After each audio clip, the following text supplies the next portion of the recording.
I stood in the gleaming lobby of the Emerald Cove Resort in Maui, sunglasses perched on my head, watching families check in with their excited children and honeymooners gazing adoringly at each other.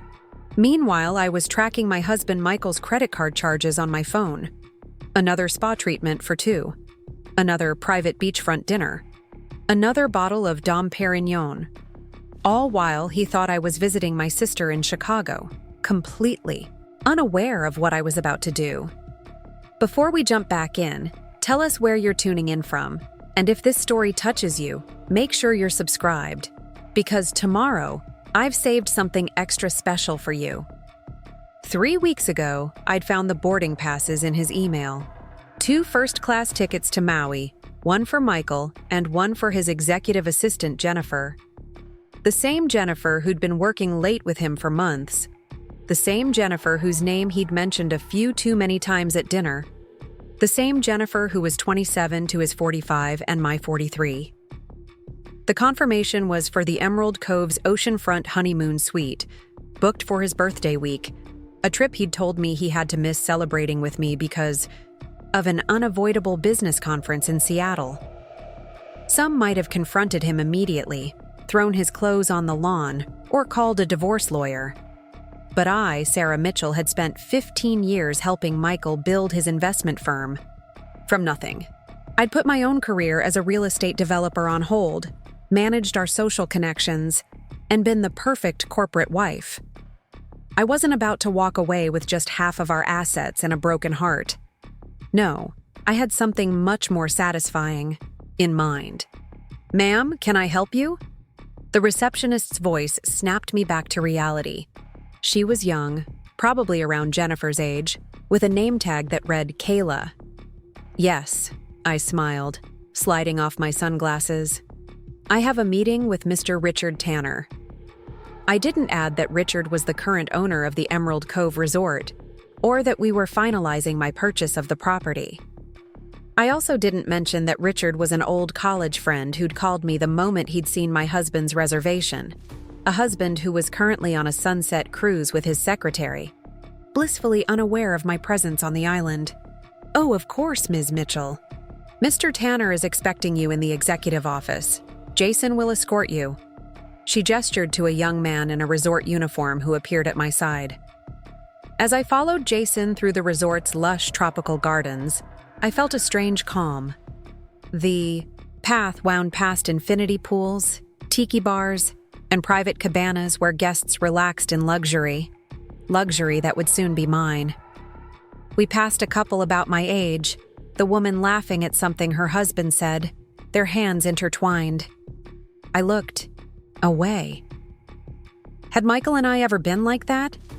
Before the late nights, the missed anniversaries, the gradual cooling of his affection, the executive offices were housed in a separate building, elegantly understated compared to the resort's main structures. Jason opened a door with a discreet management sign, revealing a waiting area decorated with local artwork and vintage photographs of the resort from its opening in the 1960s. "Sarah?" Richard's familiar voice boomed as he emerged from the inner office. Still handsome in his late 40s, with salt and pepper hair and the tan of someone who lived permanently. In paradise, he embraced me warmly. "You look fantastic. Island life agrees with you already." "Save the flattery for the negotiating table, Rich," I replied with a smile that didn't quite reach my eyes. "Is everything ready?" His expression softened with sympathy. We'd known each other since our days at Northwestern, long before I'd met Michael. Richard had been there for my wedding, had invested in Michael's first fund, had watched our marriage from the periphery of our lives. "All set. The lawyers are inside with the paperwork. But Sarah, are you absolutely sure about this? Buying? A resort is one thing, but doing it too—" "I'm sure," I interrupted, my voice steady. "This isn't just about Michael. I've been looking for a new project, a new direction. This is as much about my future as it is about his." Indiscretion. Richard studied me for a moment, then nodded. "All right then, let's make you a resort owner." The next 2 hours passed in a blur of legal documents, financial disclosures, and signatures. I'd liquidated my personal investment portfolio, leveraged some property I'd inherited from my parents, and secured additional financing based on my previous development projects. The numbers were staggering, but the Emerald Cove was a premier property with substantial revenue. This wasn't just an elaborate revenge scheme, it was actually a solid business investment. When the final document was signed, Richard handed me a slim black folder with the resort's logo embossed in gold. Congratulations, Sarah. The keys to the kingdom, so to speak. Security codes, master key cards, and the organizational chart for all department heads. I've arranged for a meeting with the executive team at 9 a.m. tomorrow. I took the folder, feeling its weight in my hands. Thank you, Rich, for everything. Just promise me one thing, he said, his voice lowered so the departing lawyers couldn't hear. Whatever you're planning for Michael, don't burn down your resort in the process. I laughed, the first genuine laugh I'd experienced in weeks. No promises about metaphorical fires, but the physical property is safe. I paused, a thought occurring to me. What time does that sunset cruise return to the marina? Richard checked his watch. About 30 minutes. Why? Are you going to confront them tonight? No, I replied, sliding the folder into my designer handbag. Tomorrow will be soon enough. Tonight, I want to see the operations from a guest's perspective. Can you arrange for me to have dinner at the Manta Ray restaurant? Preferably with a view of the entrance? Of course, the best table in the house. Richard hesitated. You know, the staff doesn't know about the ownership change yet. Do you want me to tell the management team tonight, or wait until tomorrow's meeting? I considered this. Let's wait. I'd like to observe everything as it is before anyone starts behaving differently around the new owner. My phone buzzed. With a notification, Michael's credit card had just been charged for 2 signature lava flow cocktails at the cruise's onboard bar. Preparing and narrating this story took us a lot of time, so if you are enjoying it, subscribe to our channel. It means a lot to us. Now back to the story. I showed the screen to Richard with a raised eyebrow. The signature lava flows. Bit cliche, but guests love them, he commented, studiously avoiding the larger implication. Apparently, I said dryly. As the evening fell, I found myself seated at the best table in the Manta Ray restaurant, as promised. The open-air design offered panoramic views of the ocean and the marina where the sunset cruise would dock. The hostess had seated me with elaborate courtesy. I'd played the role of wealthy solo traveler, not resorting to my new owner status to secure the prime spot. I ordered a glass of Sauvignon Blanc and the fresh catch of the day, watching as other diners enjoyed their meals. Couples leaned toward each other over candlelight. Families corralled excited children. A multi-generational group celebrated what appeared to be a milestone birthday. Normal people on normal vacations, not engaging in deceptions or plotting elaborate revelations. My attention was drawn to the marina as the catamaran slowly approached the dock, its white sails illuminated by the dock lights. I tensed, setting down my wine glass to avoid gripping it too tightly. Through the restaurant's floor-to-ceiling windows, I had a perfect view as passengers began disembarking. And there they were. Michael, tanned and relaxed in linen pants and a blue button-down shirt that I'd given him last Christmas, his arm wrapped around Jennifer's waist. Jennifer, in a flowy white sundress, her blonde hair catching the golden light of the tiki torches. They were laughing, her head tilted up toward him, his face more carefree than I'd seen it in years. As I watched, he leaned down and kissed her.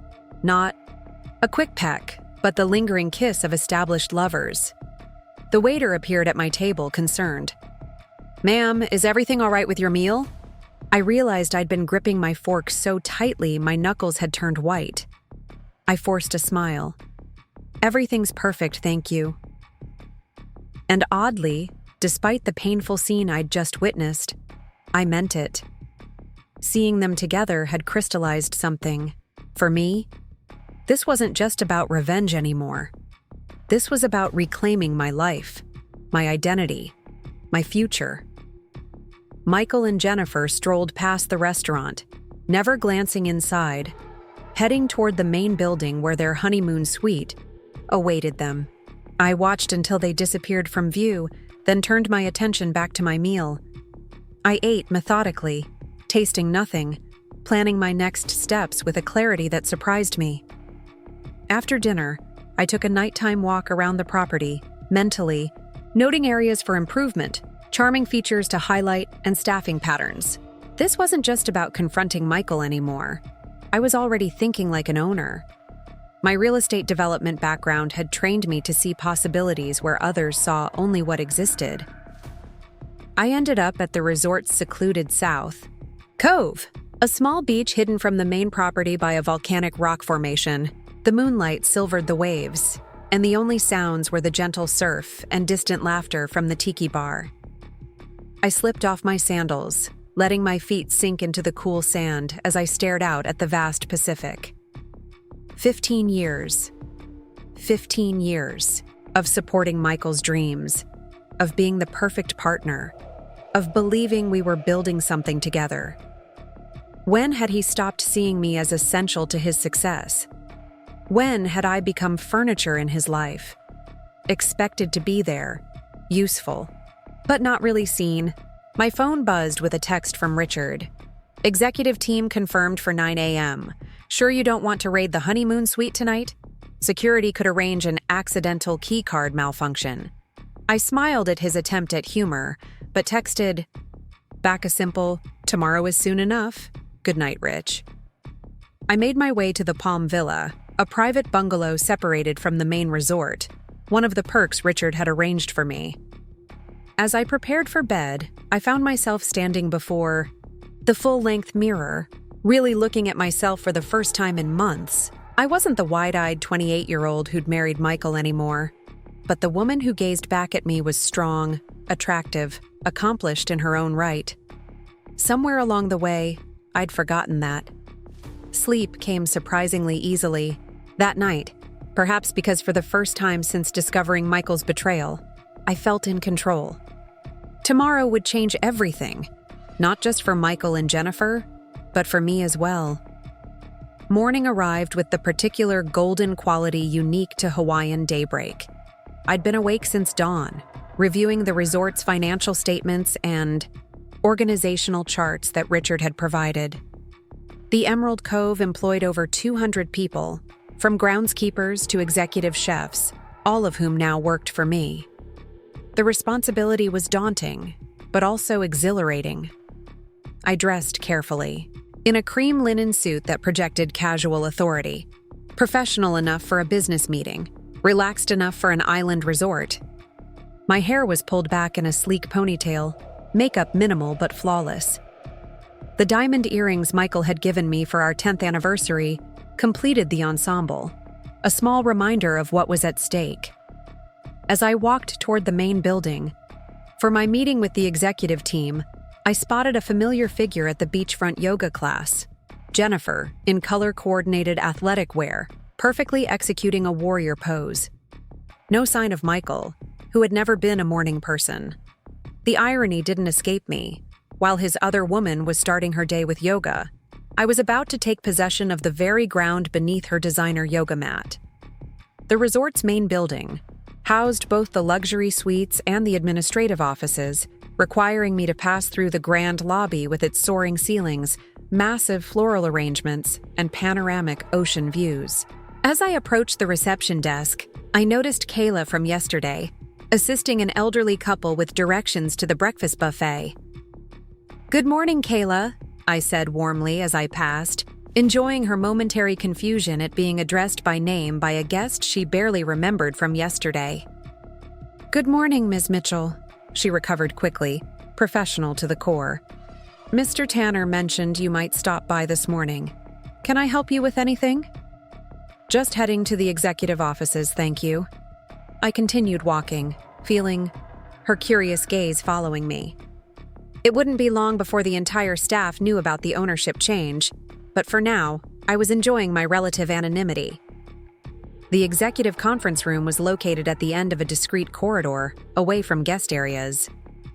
Richard was waiting outside, looking slightly nervous but managing a smile as I approached. "Ready for this?" he asked quietly. "As I'll ever be?" I replied, smoothing down my jacket and straightening my shoulders. "Just to prepare you," Richard murmured as he opened the door. "Mark Lawson, our general manager, can be a bit territorial. He's been here for 12 years and runs a tight ship, but he doesn't always embrace change easily." "Noted," I said, stepping into the room where 6 people sat around a polished koa wood table, all turning to look at me with varying degrees of curiosity and confusion. Richard cleared his throat. "Good morning, everyone. Thank you for coming on such short notice. I have an important announcement." He gestured for me to take the seat at the head of the table, his traditional position. "I'd like to introduce Sarah Mitchell. As of yesterday afternoon, Ms. Mitchell is the new owner of the Emerald Cove Resort." The reactions around the table ranged from shock to disbelief to quick calculations behind careful expressions. A distinguished man in his 50s, Mark Lawson, I presumed, looked particularly stunned, his coffee cup frozen halfway to his lips. "This is unexpected," Mark finally said, setting down his cup carefully. "We had no indication the resort was even for sale." "It wasn't, publicly," Richard explained smoothly. "Ms. Mitchell made a private offer that the investment group found compelling. I'll be staying on as a consultant through the transition, but effective immediately, she is your new employer." I smiled at the group, projecting confidence I didn't entirely feel. "I understand this is sudden, and I appreciate your flexibility. I don't intend to make any drastic changes without proper consideration and your input." The Emerald Cove's excellent reputation speaks to the quality of its management team. This diplomatic approach seemed to ease some of the tension in the room. Richard introduced each team member: Mark Lawson, General Manager; Elena Diaz, Director of Guest Services; Peter Wong, Financial Controller; Lily Nakamura, Food and Beverage; Director David Chen, Director of Facilities; and Kaimana Kealoha, Director of Cultural Programs and Community Relations. "I look forward to working with all of you," I said after the introductions. "But before we discuss the future, I'd like to understand the present. Perhaps you could each give me a brief overview of your department's current operations and any challenges you're facing." For the next hour, I listened attentively as each department had outlined their responsibilities and concerns. Mark gradually shifted from skepticism to cautious engagement, especially when I asked informed questions about occupancy rates and revenue management strategies. Elena brightened considerably when I expressed interest in her ideas for personalizing the guest experience. By the end of the meeting, the initial shock had given way to tentative optimism, or at least professional acceptance of the new reality. "One more thing," I said as the meeting concluded. "I'd appreciate if knowledge of the ownership change could be limited to this room until tomorrow. I'd like to experience the resort as a regular guest for one more day." Mark frowned slightly. "May I ask why?" "I believe it gives me valuable perspective," I replied. "How staff naturally interact with guests, how systems function day to day, these insights are harder to come by once people know you're the owner." He nodded slowly, though his expression remained dubious. "As you wish, Ms. Mitchell."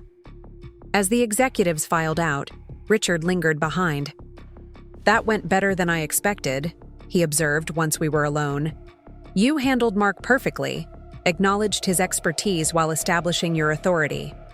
Well done." "Thanks," I said, gathering my notes. "Any sign of Michael this morning?" Richard checked his tablet. "According to the reservation system, they've booked a private cabana by the North Pool for 11 a.m. and couples massages at the spa for 2 p.m. I glanced at my watch, 9:45. Then I have some time to continue my tour of the property. I want to see the kitchens and back-of-house operations." "Want company?" Richard offered. I shook my head. "I'd prefer to go alone." Staff will be more natural if it's just me asking questions as an interested guest, rather than with the former owner in tow. Richard looked amused. You're really embracing this undercover boss approach. It seems efficient, I replied with a small smile. Besides, I need to keep busy until later. He sobered. Sarah, about Michael. What exactly are you planning to do? I picked up my handbag, my expression giving nothing away. That depends entirely on him. My tour of the back-of-house areas revealed both strengths and weaknesses in the resort's operations. The kitchens were immaculate but understaffed for the upcoming busy season. The laundry facilities were efficient but using outdated, energy-intensive equipment. The staff break room was cramped and uninspiring, hardly the kind of space that communicated value to employees. Throughout my explorations, I introduced myself simply as Sarah, expressing interest in hotel operations as a potential investor in the industry. The staff were uniformly polite, though some seemed wary of my questions. One sous chef, a young Hawaiian man named Kai, was particularly forthcoming about the challenges the culinary team faced during peak seasons. We have the talent and the vision, he explained as he chopped vegetables with impressive speed. But sometimes the budget constraints mean we can't source the local ingredients we'd prefer. Guests come to Hawaii expecting authentic experiences, you know? It's hard to deliver that with mainland produce. I nodded, filing away this insight. Have you shared these concerns with management? Kai shrugged. Chef Paulo brings it up every budget cycle. Some years we get a little more flexibility, some years not. Mr. Lawson runs a tight ship. And the new owner? I asked casually. I heard there might be a change in management. Kai's knife hesitated briefly. Just rumors so far. You hear things working here. Guests talking, management having closed-door meetings. Whoever the new owner is, I hope they understand what makes this place special. And what's that? I asked, genuinely curious. He gestured around the bustling kitchen, then toward the ocean visible through a small window. We're not just a luxury resort. We're a bridge between worlds, the guests' world of vacation fantasy and the real Hawaii, with all its beauty and challenges. The best owners understand their stewards, not just business people. His words stuck with me as I continued my tour, striking a deeper chord than I had expected. I'd purchased the Emerald Cove primarily as an act of control, over Michael, over my circumstances, over my future. But perhaps there was a larger responsibility I hadn't fully considered. By 10:45, I had made my way to the North Pool area, where attendants were preparing the private cabanas for the day's guests. I selected a lounge chair with a strategic view of Cabana 8, which according to the reservation system was assigned to Michael and Jennifer. I ordered a tropical smoothie and pretended to read a novel while surreptitiously observing the cabana preparations. The attendant was meticulous, arranging plush towels, stocking the mini-fridge with champagne, and placing a happy birthday amenity basket prominently on the center table. The sight of that basket, undoubtedly ordered by Jennifer, sent a fresh wave of hurt through me, which I quickly suppressed. At precisely 11:04, Michael had always run slightly late. They appeared. Michael looked relaxed in designer swim trunks and a resort polo shirt, his arm draped possessively around Jennifer's shoulders. Jennifer wore an emerald green bikini beneath a sheer cover-up, her blonde hair piled artfully on top of her head. They were escorted to Cabana 8 with elaborate courtesy by a pool attendant who clearly recognized Michael as a VIP guest. I watched, from behind my sunglasses as they settled in, as Jennifer exclaimed over the birthday basket, as Michael poured champagne into flutes with practiced ease. They looked happy, genuinely happy in a way that twisted something inside me. This wasn't just a fling or a midlife crisis indulgence. There was an intimacy to their interactions that spoke of a real connection. For a moment, doubt crept in. What was I doing? Here? Was buying an entire resort to confront my cheating husband an act of empowerment or madness? Had grief and anger pushed me toward a decision I would ultimately regret? As if sensing my scrutiny, Michael looked up, his gaze sweeping the pool area casually until it landed on me. For one excruciating second, our eyes met across the distance.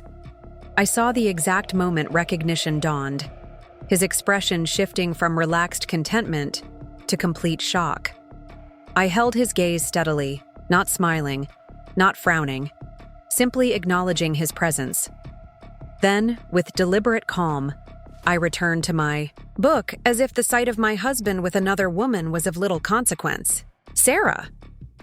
His voice came from directly beside my lounge chair moments later, pitched low with panic.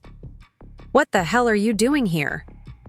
I lowered my book slowly, looking up at him with practiced surprise. "Michael, what a coincidence." My tone was pleasant, conversational, as if we'd bumped into each other at the grocery store back home. He glanced nervously back toward the cabana, where Jennifer was watching with visible confusion. "I thought you were in Chicago with Catherine." "Clearly," I replied, my smile never wavering. "And I thought you were at a business conference in Seattle. Yet here we both are in Maui. Life is full of surprises." Michael ran a hand through his hair, a gesture I recognized from 15 years of marriage, his tell when he was frantically trying to formulate a plausible lie. "I can explain this. It's not what it looks like." I couldn't help but laugh at the sheer cliché of his response. "Really, Michael? You're going with, 'It's not what it looks like,' when I can see your executive assistant in a bikini waiting for you in a private cabana, when you've charged couples massages and romantic dinners to our joint credit card, when you're staying in the honeymoon suite?" I shook my head. I expected better from you, honestly. His face flushed with a combination of shame and anger. "You've been tracking my credit card charges? Spying on me? Is that really the part you want to focus on right now?" I asked mildly. "Your indignation over my methods rather than your betrayal?" Jennifer had apparently decided she'd waited long enough. She approached cautiously, wrapping herself more securely in her cover-up. "Michael, is everything okay?" The look of panic on his face as he turned between us would have been comical under different circumstances. "Jennifer, this is Sarah, my wife," I supplied helpfully, extending my hand with a smile that didn't reach my eyes. "Sarah Mitchell, and you must be Jennifer, the executive assistant I've heard so much about." Jennifer's face drained of color as she mechanically shook my hand. "Mrs. Mitchell." I didn't. "We were just working late, having business meetings, discussing quarterly projections," I suggested. "That's usually what Michael tells me you're doing together." Michael's expression hardened. "This isn't the place for this conversation, Sarah." "No?" I glanced around at the increasingly interested pool attendants and nearby guests who were pretending not to eavesdrop. "I suppose not, but then a Hawaiian resort isn't really the place for a married man to bring his mistress either, so we're all making questionable choices today." "You need to leave," Michael hissed, stepping closer. "We'll discuss this when I get home." "Actually," I said, gathering my belongings with unhurried movements, "I think I'll stay. Hawaii is lovely this time of year, and I've recently acquired some interests here." I stood up, coming eye to eye with the man I'd shared my life with for 15 years. "Enjoy your birthday, Michael.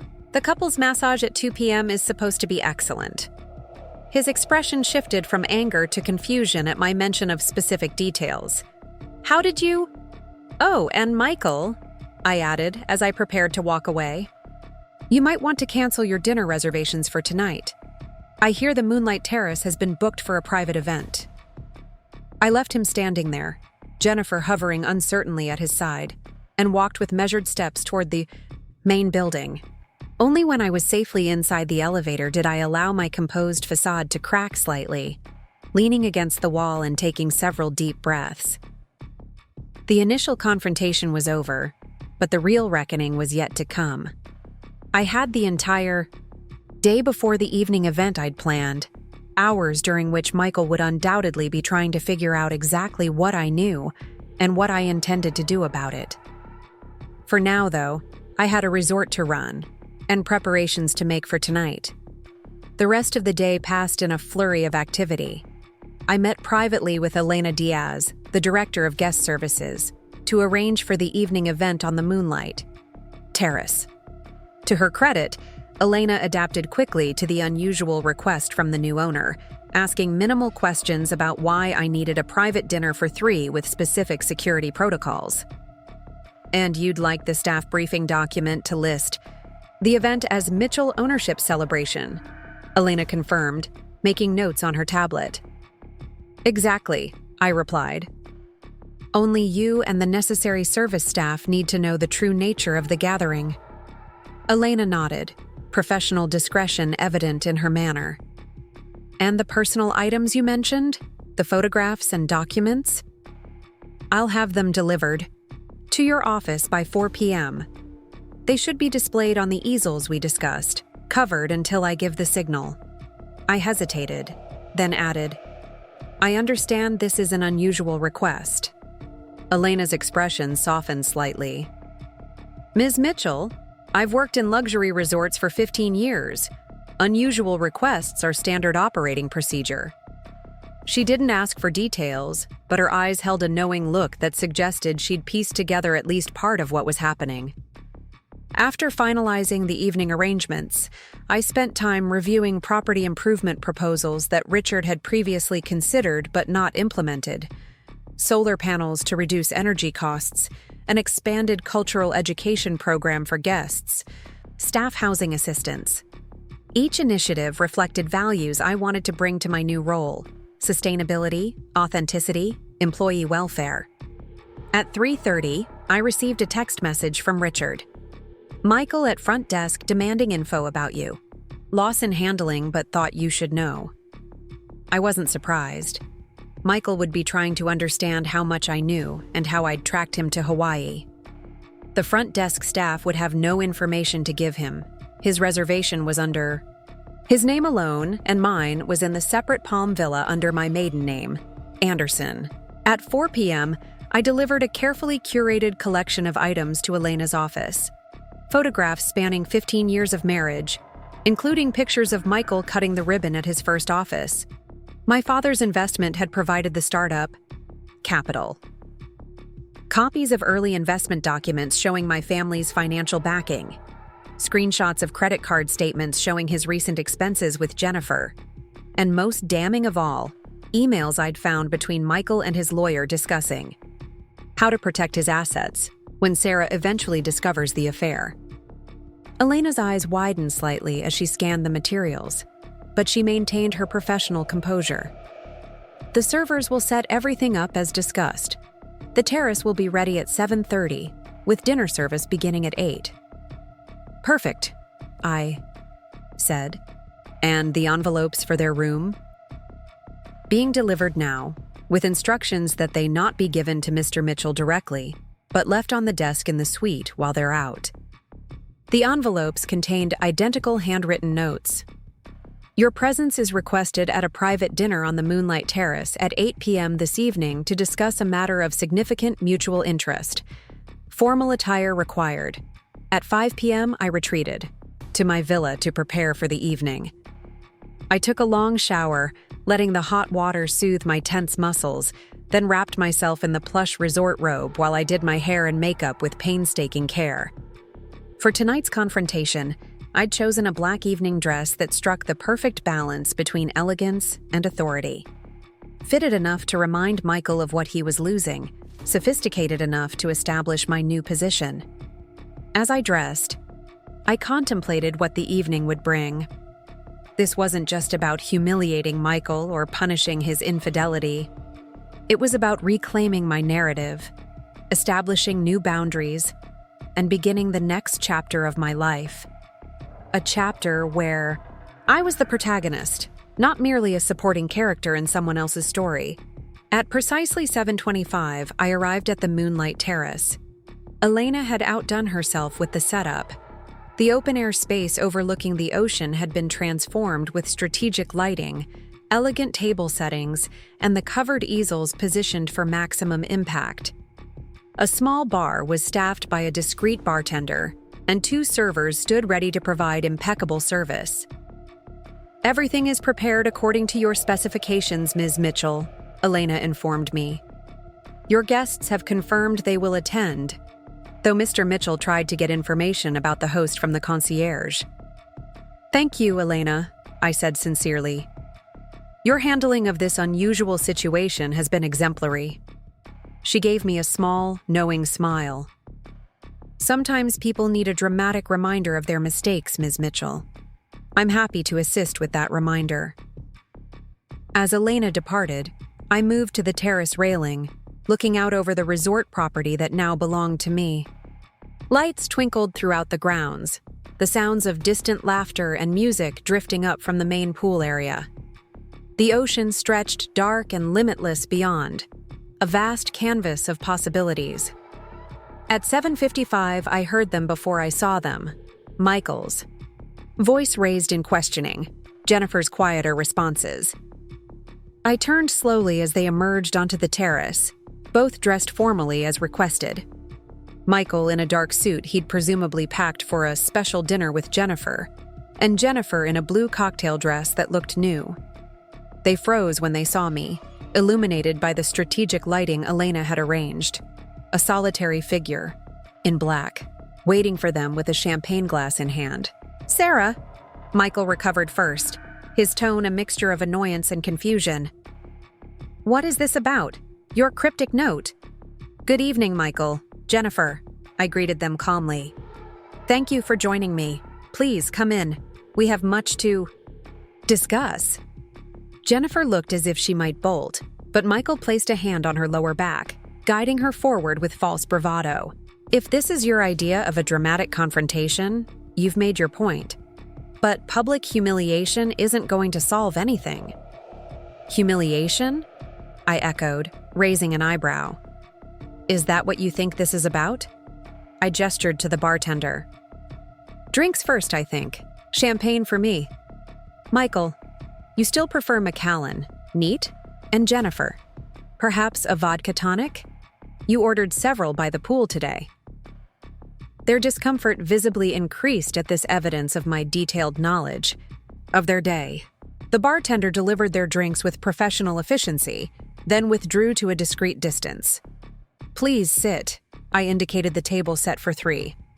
"The view from here is spectacular, don't you think? Worth every penny." They sat reluctantly, Michael's expression growing increasingly wary. "Sarah, what exactly is going on? How are you even here? How did you know?" "How did I know you were bringing your secretary to Hawaii for your birthday instead of attending a non-existent business conference in Seattle?" I interrupted, taking my own seat. "Credit card alerts, Michael. Such a useful feature for joint accounts. The honeymoon suite was a particularly obvious choice, by the way." Jennifer stared at her vodka tonic, her face flushed with embarrassment. "Fine," Michael snapped. "You caught us. Is this dinner theater supposed to make me feel guilty? Because if so, this isn't about your guilt," I said, my voice level. "This is about clarity, about establishing new parameters for our future interactions." I nodded to a server who began bringing out the first course, seafood appetizers, featuring local Hawaiian specialties. Michael's brow furrowed. "What are you talking about? What parameters?" I smiled slightly. "Eat first. Explanations will come with dessert." The meal progressed in tense silence, broken only by my occasional comments about the food, the resort, or the perfect weather. Michael grew increasingly agitated with each course, while Jennifer merely looked miserable, barely touching her expertly prepared dishes. Finally, as the dessert plates were cleared and coffee served, Michael set down his napkin with barely contained fury. "Enough games, Sarah. What is this about? Why are we here?" And how did you manage to arrange all of this? He gestured to the private terrace, the staff, the elaborate meal. An excellent question, I acknowledged, taking a deliberate sip of my coffee. I arranged this because, as of yesterday at 4:30 p.m., I own this resort. The silence that followed was absolute. Jennifer's coffee cup froze halfway to the silence that followed was absolute. Jennifer's coffee cup froze halfway to her lips, and Michael stared at me as though I'd started speaking in tongues. You... what? He finally managed, his voice barely above a whisper. I bought the Emerald Cove Resort, I repeated calmly. The sale was finalized yesterday afternoon. Every room, every amenity, every piece of silverware you're using, it all belongs to me now. Michael's face cycled through a series of expressions: disbelief, confusion, then something approaching calculation. That's impossible. A property like this would cost $97 million, I supplied. Though I negotiated a slightly better deal, given my history in real estate development and some existing relationships with the investment group.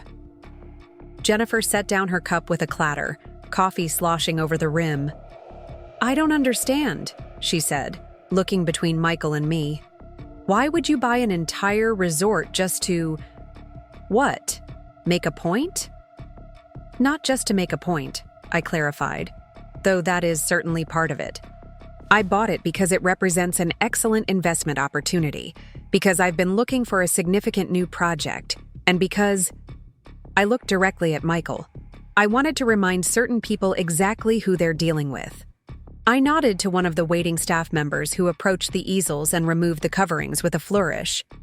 The first displayed a montage of photographs spanning our 15-year marriage, our wedding day, the opening of Michael's first office, charity galas where I'd networked tirelessly on his behalf, intimate family moments that felt like they belonged to different people now. The second easel held financial documents, the initial investment, agreement where my family's capital had provided the foundation for Michael's now successful firm, property deeds showing my contributions to our joint assets, the prenuptial agreement that, ironically, protected my personal inheritance and investments from him.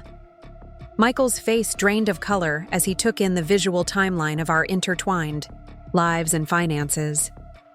Sarah, this is factual, I interrupted. Everything displayed here is simply a record of our history together. The personal and professional partnership you seem to have forgotten while enjoying champagne breakfasts with Jennifer in the honeymoon suite. Jennifer looked increasingly uncomfortable, shifting in her seat and avoiding eye contact with either of us. Maybe I should leave you two to discuss this privately, she suggested, half rising from her chair. Please stay, Jennifer, I said, my tone making it clear this wasn't actually a request.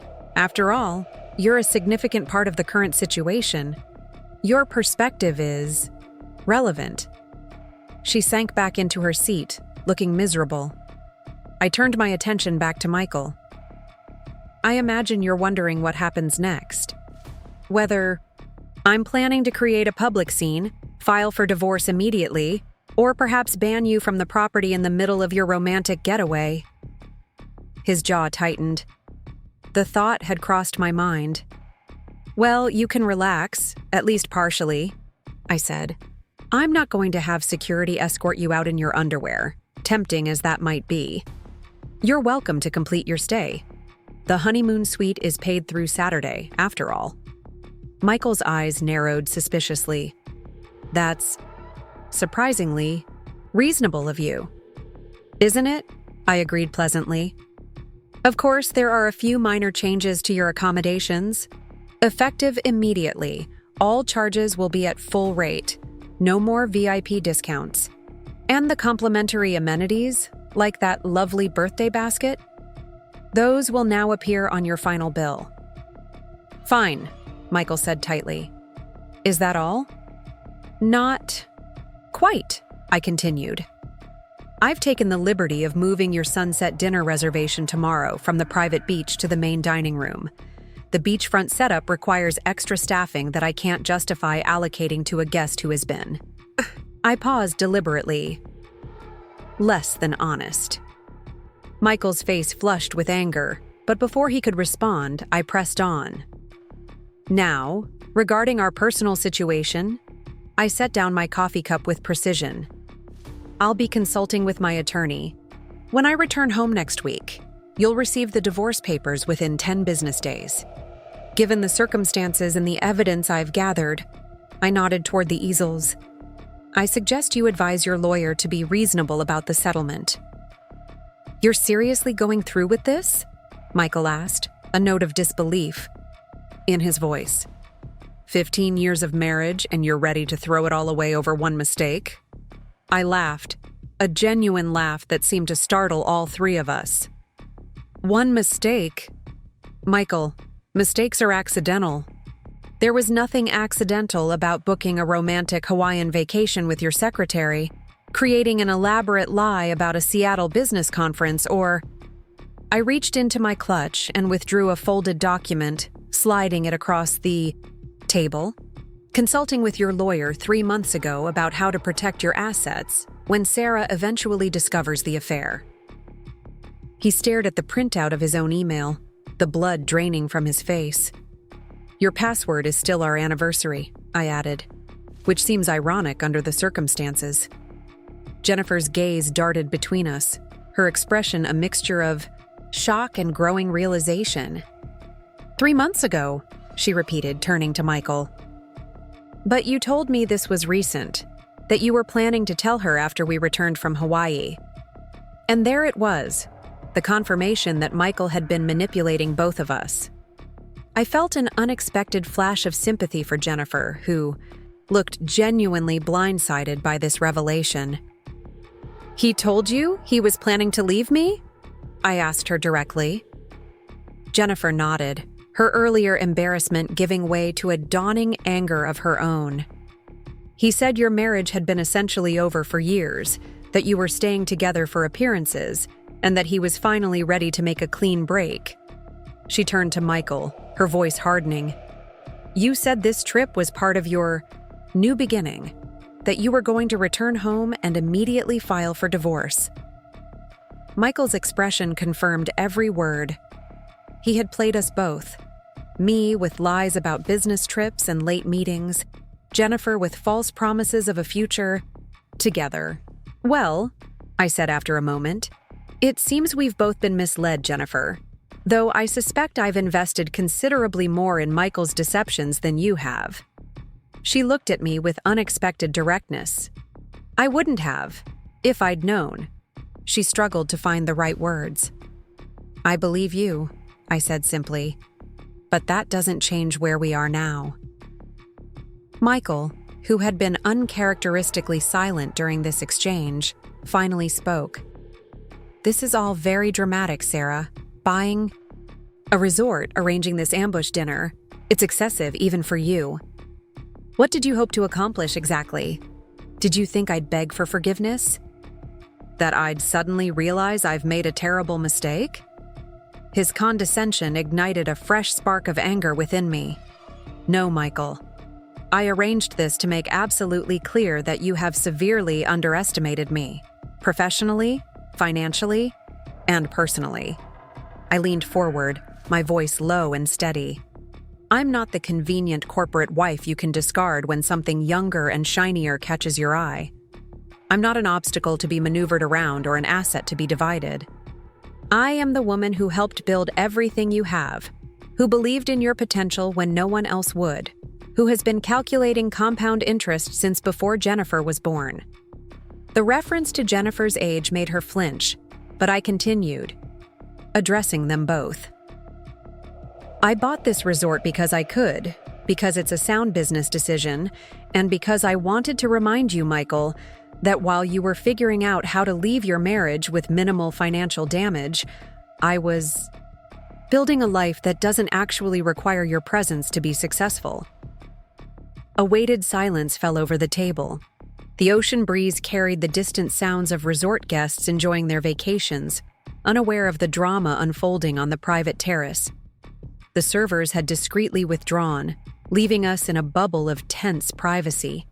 Jennifer was the first to break the silence, pushing back from the table and standing. "I think I should go," she said, not looking at either of us. I need some time to think." Michael reached for her hand. "Jennifer, wait." She pulled away from his touch. "Don't. Just don't, Michael." The look she gave him contained its own kind of devastation. The special disappointment reserved for those who have discovered they've been playing a game whose rules were never fully disclosed. Without another word, she walked off the terrace, her blue dress disappearing into the darkness of the resort pathways. Michael and I sat in silence, 15 years of shared history suspended between us like a bridge neither of us could cross. Again. "So that's it?" he finally asked, his voice devoid of its earlier confidence. 15 years ends with a power play involving real estate? "No," I corrected him gently. 15 years ended when you decided our marriage was disposable. This," I gestured around us, "is simply me defining the terms of what comes next." Michael studied me with an expression I couldn't quite interpret, perhaps seeing me clearly, for the first time in years. "I never thought you'd actually leave," he admitted. "I thought you needed the stability, the lifestyle too much to walk away." The comment stung with its casual cruelty. "That might be the most insulting thing you've said yet," I replied. "That you thought I stayed for the lifestyle rather than for you. That I was somehow dependent on the comfort of our marriage rather than committed to the substance of it." He had the grace to look momentarily ashamed. "I didn't mean—" "Yes, you did," I interrupted, "and it reveals exactly how little you understood me after 15 years. I stood, smoothing my dress with deliberate calm. "The staff has been instructed to continue treating you as a valued guest for the remainder of your stay. Your room key will still work. Your reservations, except for the private beach dinner, remain intact. You are, after all, paying full price now." Michael remained seated, looking suddenly older and smaller than the man I'd married. "And you? Will you be staying at the resort?" "Of course," I replied. "I own it now. There's a great deal of work to be done, modernizing the energy systems, expanding the cultural program, improving staff accommodations. My new executive team is expecting a full proposal by next week." The shift to business matters seemed to throw him further off balance. This wasn't the hysterical, heartbroken wife he had perhaps anticipated. This was someone else entirely, or perhaps the woman who had always been there, beneath the supportive spouse persona I'd inhabited for so long. "I underestimated you," he said quietly. "I didn't think you'd notice, care, have the resources to respond," I supplied. "That miscalculation is going to be quite expensive, Michael. But I suspect your new awareness will serve you well in future negotiations." I moved toward the terrace exit, then paused, turning back to him. "One last thing. The staff here, all 217 of them, are now my employees. They deserve respect and professional courtesy, regardless of your personal feelings about the current situation. Remember that during your remaining time here." Without waiting for his response, I walked away, my heels clicking softly against the terrace tiles. The night air felt cleansing, filled with the scent of plumeria and possibility. For the first time since discovering Michael's betrayal, I felt the knot in my chest begin to loosen, replaced by something that wasn't quite peace, but was no longer raw pain either. I made my way to the resort's secluded South Cove, the same beach where I'd stood the previous night contemplating what came next. The moon was higher now, casting silver light across the gentle waves. I slipped off my heels, feeling the cool sand between my toes as I approached the water's edge. Behind me, the resort glittered with lights, each window representing lives in temporary transit. Honeymoons, anniversaries, family vacations, business retreats. Lives that now, in some small way, intersected with mine through this property I'd impulsively purchased. Ms. Mitchell? A quiet voice interrupted my solitude. I turned to find Elena approaching, a resort shawl in her hands. I thought you might need this. The temperature drops quickly by the water after dark.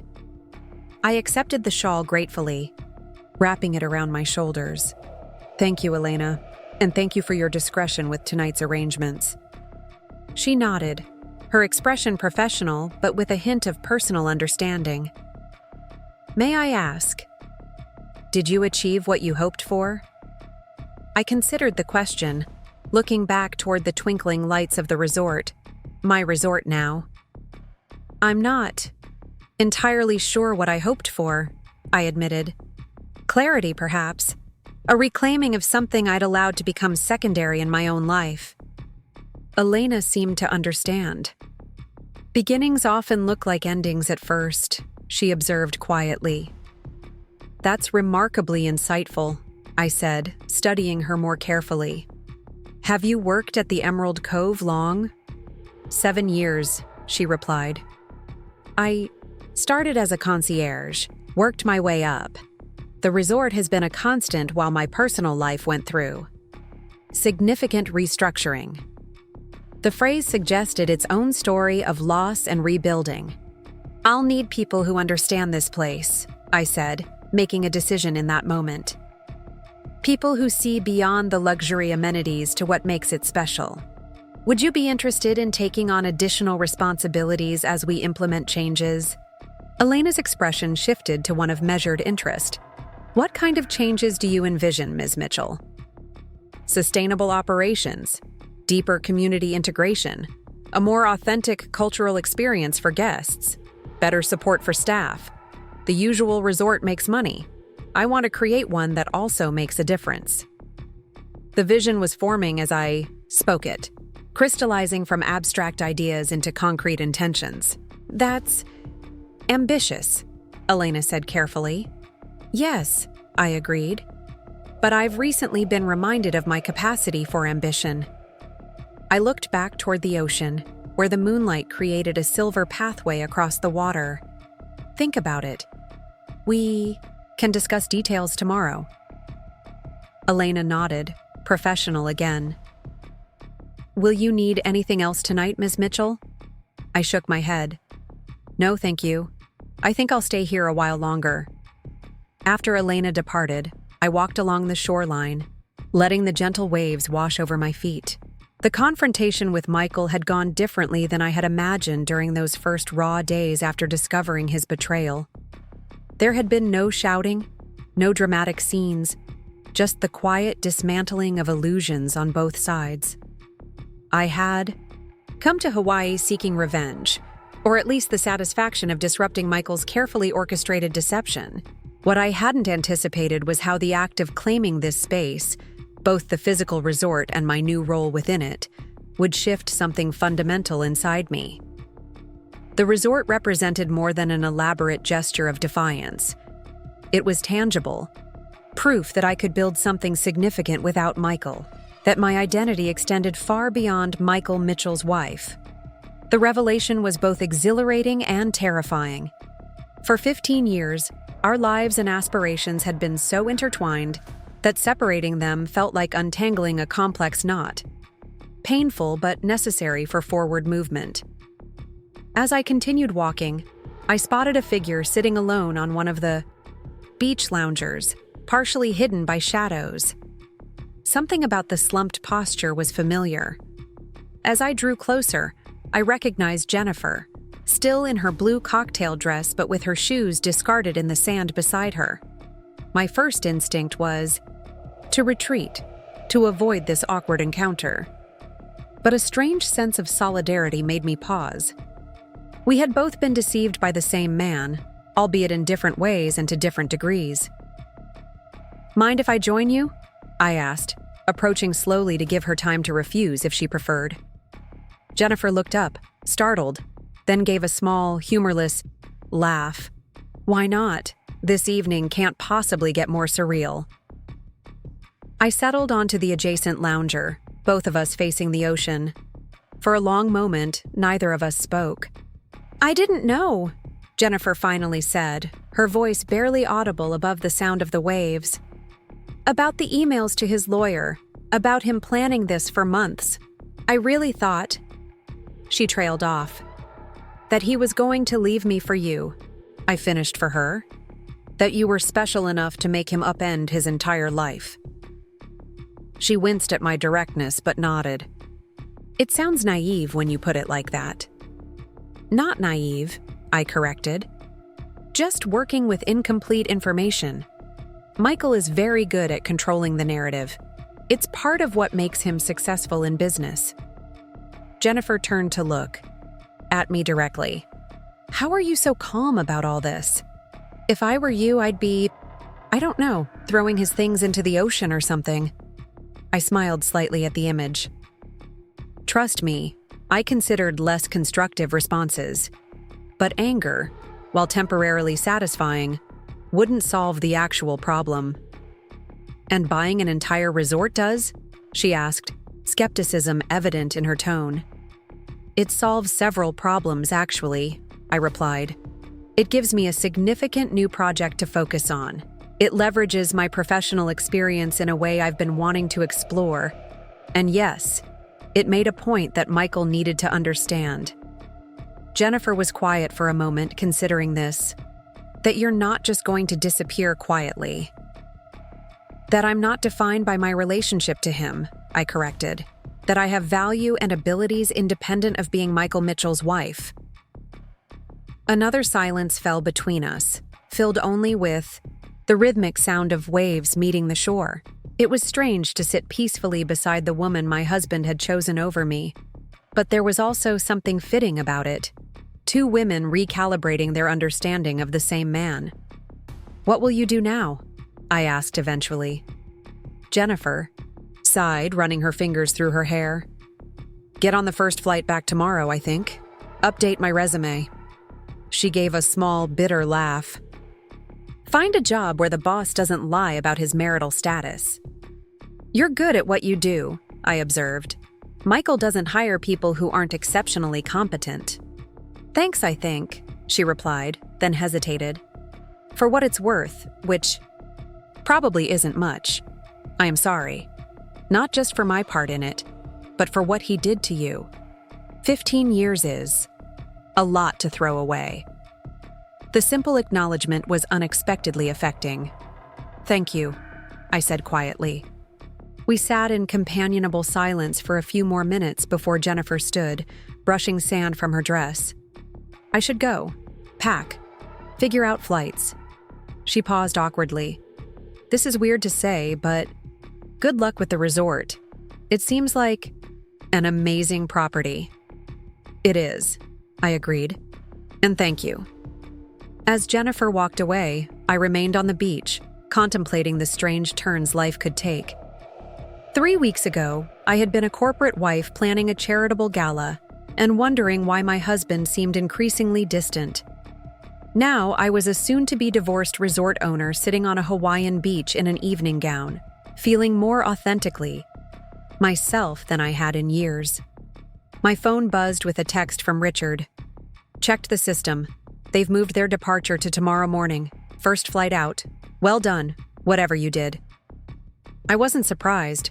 Michael had never been one to linger in uncomfortable situations, and having both his wife and his mistress at the same resort had undoubtedly become untenable. His early departure was the final acknowledgement that his carefully constructed narrative had collapsed completely. I texted back, "Thanks for letting me know. Breakfast meeting with exec team still on for 9? Richard's response came quickly. "Confirmed. They're nervous but intrigued by your ideas from today. Especially Kaimana. He's wanted to expand the cultural program for years." Something warm unfurled in my chest at the thought of tomorrow's meeting, at the prospect of discussing ideas and initiatives that had nothing to do with Michael or our marriage. This was the beginning of something new, a chapter written entirely on my terms. I stayed on the beach until the moon was high overhead, listening to the waves and making mental notes about potential improvements to the property. The South Cove was underutilized, I realized.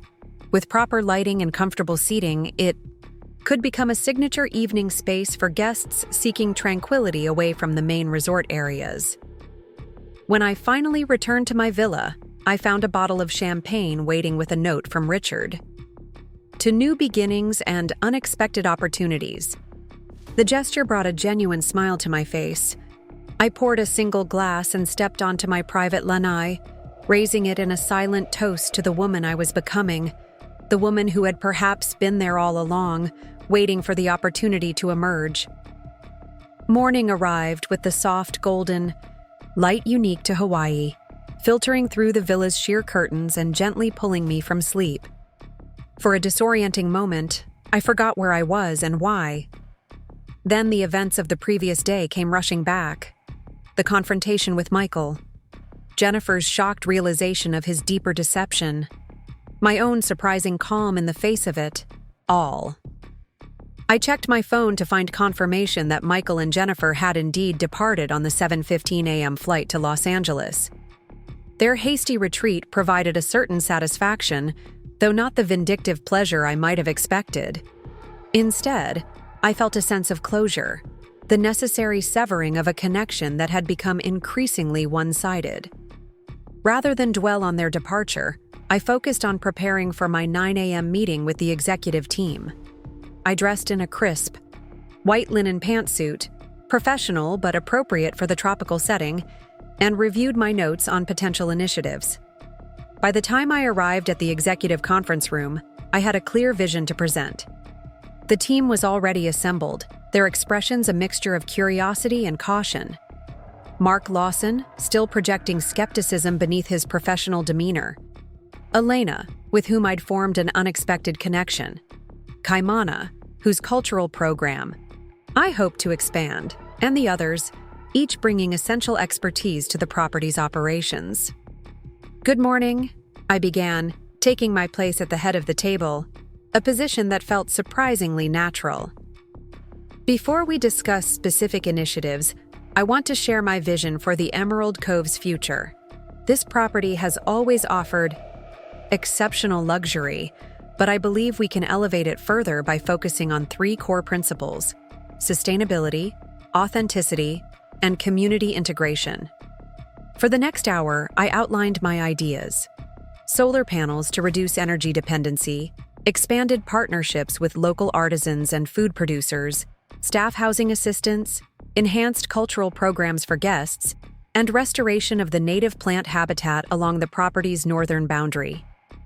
With each proposal, I invited input from the relevant department heads, making it clear that their expertise was valued. Gradually, the initial wariness gave way to engagement. Kaimana leaned forward eagerly as I described my interest in expanding the cultural program beyond superficial luau's to include language classes, traditional craft workshops, and partnerships with native Hawaiian organizations. David Chen, the facilities director, produced existing research on solar implementation that aligned perfectly with my vision. Even Mark began contributing constructively, his decades of hospitality experience providing valuable perspective on guest expectations. "These are ambitious goals," Mark observed as the discussion concluded. "Implementing everything you've outlined would require significant investment." "Yes," I agreed. "But many of these initiatives will generate returns, both financial and reputational. The Emerald Cove has always been known for luxury. I want it to also be known for leadership in responsible tourism." "Why?" Mark asked bluntly. "Most owners are focused primarily on profitability, not pioneering industry practices." The directness of his question deserved an honest answer. "Because this property represents more than a business investment to me," I said after a moment. "It represents a new beginning, a chance to create something meaningful that reflects values I believe in." Something in my response seemed to satisfy him. He nodded slowly, his expression shifting from skepticism to cautious respect. "Well, Ms. Mitchell, it seems we have our work cut out for us. As the meeting concluded and the team dispersed, Elena lingered behind. "Have you considered what I asked last night?" I inquired, about taking on additional responsibilities. "I have," she replied, "and I'm interested, particularly in coordinating the community integration initiatives you described. My family has been in Hawaii for 5 generations. I have connections that could be valuable." "Perfect," I said, genuinely pleased. "Let's discuss specifics this afternoon. I'd like to move quickly on some of these projects." After Elena departed, I remained in the conference room, looking out at the ocean view visible through the windows. The meeting had reinforced my growing certainty that purchasing the Emerald Cove, while initially motivated by the shock of Michael's betrayal, might prove to be one of the best decisions I'd ever made. My phone buzzed with a notification. AI, text from Catherine, my sister. "Just saw your message. You bought a what? Call me immediately." I smiled, realizing I hadn't fully updated her since the initial discovery of Michael's affair. The conversation ahead would be lengthy and likely include both sympathy and gentle admonishment about impulsive major purchases. But Catherine would understand eventually that this wasn't just about Michael. It was about reclaiming something essential that had become submerged during 15 years of marriage. My own ambition, my own voice, my own path. I stepped out onto the terrace attached to the conference room, feeling the Hawaiian sun warm on my face. Below, resort guests moved through their vacation routines, swimming, reading by the pool, sipping tropical drinks. Staff members attended to their needs with the practiced hospitality that made the Emerald Cove special. All of this now fell under my stewardship. Not just the physical property, but the experiences created here, the livelihoods that depended on its success, the impact it had on the local community and environment. The responsibility was enormous, but so was the opportunity. I had come to Hawaii seeking revenge for a betrayal. I would leave with something far more valuable, a renewed sense of purpose, and the beginnings of a life redesigned entirely on my own terms. Michael had taken his secretary to Hawaii for his birthday, never imagining that his deception would catalyze a transformation far beyond the end of our marriage. He had underestimated me for the last time. While he flew home to an empty house and the consequences of his actions, I stood on the terrace of my resort, facing a future suddenly rich with possibility. The irony wasn't lost on me. His attempt to escape our marriage had ultimately freed me in ways neither of us could have anticipated. As I looked out over the property that now represented my new beginning, I silently thanked him for the unintentional gift of my independence. It was worth far more than 15 years of a marriage built on illusions. I turned away from the view and headed back into the resort, my resort, ready to begin the real work of transformation, both of the property and myself. The 3 months following my Hawaiian revelation passed in a whirlwind of activity. I divided my time between the resort and the mainland, finalizing my divorce proceedings while simultaneously implementing the first phase of my vision for the Emerald Cove. The duality of my life, dismantling a 15-year marriage while building a new business identity, sometimes left me breathless but never regretful. Today marked my first full week back at the resort since the initial acquisition.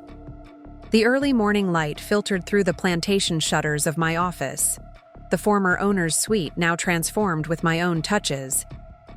Gone were Richard's golf memorabilia and dark leather furniture, replaced by locally crafted artwork and sustainable bamboo pieces that better reflected my aesthetic and values. Elena knocked softly before entering, tablet in hand. "Good morning, Ms. Mitchell. The executive team is assembled for the quarterly review." "Thank you, Elena," I replied, gathering my notes. "And please, after 3 months of working together, I think we've moved beyond Ms. Mitchell. Sarah is fine." She smiled, a genuine warmth that had developed between us as we'd worked closely on reshaping the resort's community engagement initiatives. Sarah, then, though perhaps just in private settings, maintaining appropriate professional boundaries. With the staff has its merits. I nodded, appreciating her instinct for navigating the delicate balance between leadership and approachability. Point taken, how's the mood this morning? Positive, overall, Elena reported as we walked towards the conference room. The preliminary financial reports show the sustainability initiatives haven't impacted profitability as negatively as Mark initially feared, and Kaimana is particularly eager to present the results from the expanded cultural program. And the solar installation timeline? David has the updated schedule. There were some permitting delays, but nothing significant. We entered the conference room to find the executive team engaged in pre-meeting conversation, an encouraging sign of the collaborative culture I'd been working to foster. Mark Lawson noticed us first, bringing the chatter to a professional halt as everyone took their seats. "Good morning, everyone," I began, settling into my chair at the head of the table. "Before we dive into the quarterly numbers, I'd like to hear how our guests are responding to the changes we've implemented so far." Lily Nakamura, our food and beverage director, spoke up first. "The farm-to-table initiative has been exceptionally well received. Guest feedback shows a 92% approval rating for the new menu items featuring local ingredients. The partnership with Maui's small farms has also generated positive social media attention. Several influencers have specifically highlighted our commitment to supporting local agriculture." "That's excellent," I said, genuinely pleased. "And the cost differential?" "Approximately 12% higher than our previous suppliers," Peter Wong, our financial controller, interjected. "But we've offset that by reducing waste through better inventory management and portion control. The net impact is only about a 4% increase, which is being absorbed by guests who are willing to pay premium prices for authentic local cuisine." The discussion continued around the table, each department head presenting the outcomes of our initial changes. Kaimana's expanded cultural program had transformed guest engagement with Hawaiian heritage, moving beyond surface-level entertainment to meaningful education. David's energy efficiency measures were already showing promising reductions in consumption. Even Mark, initially the most skeptical of my vision, acknowledged that guest satisfaction scores had risen since the implementation of our new direction. "The preliminary financial results reflect these positive developments," Peter concluded, displaying a spreadsheet on the conference room screen. "Revenue is up 7% compared to the same quarter last year, despite the increased costs associated with our new initiatives. Occupancy has risen to 93%, well above the 88% industry average for luxury Hawaiian resorts. And this is traditionally our slower season," Mark added, a note of surprised approval in his voice. "If the trend continues, we're looking at a record-breaking year." I took a moment to absorb this information, studying the faces around the table. When I'd purchased the Emerald Cove in a moment of emotional crisis, I hadn't fully anticipated how meaningful this project would become. What had begun as an impulsive response to betrayal had evolved into something far more significant, not just professionally, but personally. "This is wonderful progress," I acknowledged, "but we're just getting started. Phase 2 involves deeper community integration and expanded environmental initiatives. Kaimana, could you update us on the educational partnership with the local schools?" As Kaimana detailed the program connecting resort guests with Hawaiian cultural education opportunities, part of my vision to create meaningful exchanges that benefited both visitors and the local community, I found myself reflecting on the parallel transformations of the resort and my own life. The divorce had been finalized last week, relatively straightforward once Michael realized I had no interest in a protracted legal battle. The settlement had been fair. I retained my personal assets and investments, while he kept control of his firm. The house in Connecticut had been sold, the proceeds divided. The clean separation had been almost anticlimactic after 15 years together, but also freeing in its finality. I refocused on the meeting as Elena presented the new staff housing assistance program, a particular passion of mine. The first phase provides rental subsidies for 20 employees, with priority given to those commuting more than 30 miles. We've also secured options on 2 apartment buildings within 10 minutes of the resort, with the potential to develop them as dedicated staff housing. And the financial impact? Mark asked, ever practical. An initial investment of approximately $2 million for the property acquisitions, Peter replied. But when we factor in improved retention rates, reduced training costs, and increased staff satisfaction, the long-term return is positive.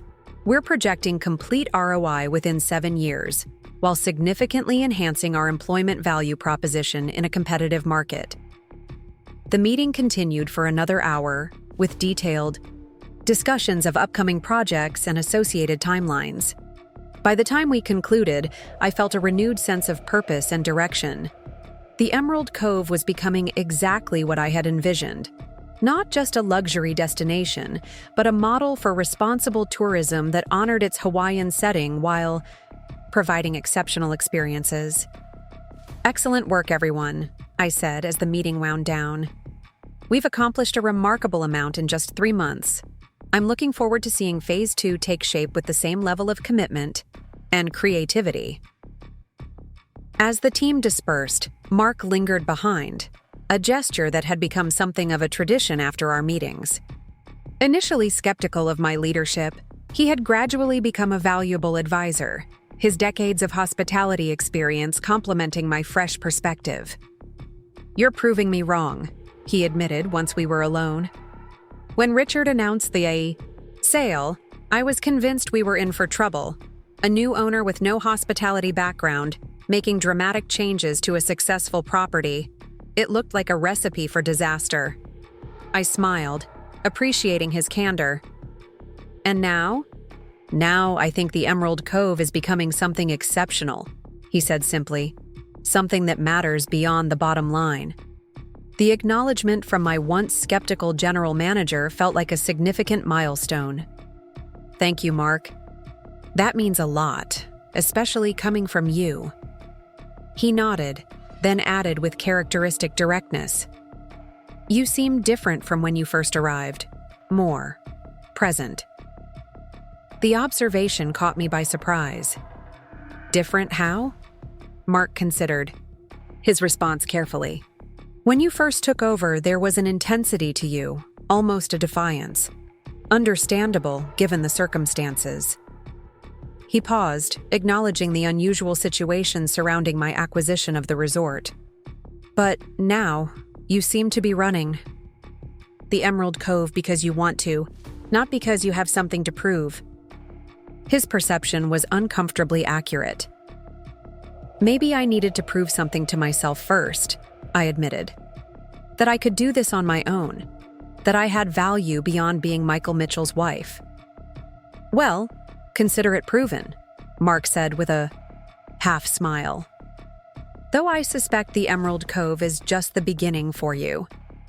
After Mark departed, I remained in the conference room, considering his observation. He was right. I had changed over these past months. The anger and hurt that had initially fueled my decision to buy the resort had gradually been replaced by genuine enthusiasm for the work itself. What had begun as a dramatic gesture of independence had evolved into a deeply satisfying new chapter. My phone buzzed with a message from Catherine. "Video call tonight? Need to hear about the latest resort drama and possibly talk you out of buying an airline next."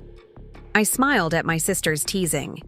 She had been my steadiest support through the divorce, though she still occasionally questioned the sanity of purchasing an entire resort as a response to marital betrayal. Our weekly video calls had become an anchor during the tumultuous transitions of recent months. The rest of the day passed in a series of productive meetings, reviewing architectural plans for the staff housing development, discussing the expansion of our local supplier network with Lily, and joining Kaimana for a walkthrough of the new cultural center under construction on the property's eastern edge. It was nearly sunset when I finally returned to my villa, one of the private oceanfront bungalows I'd claimed as my permanent residence at the resort.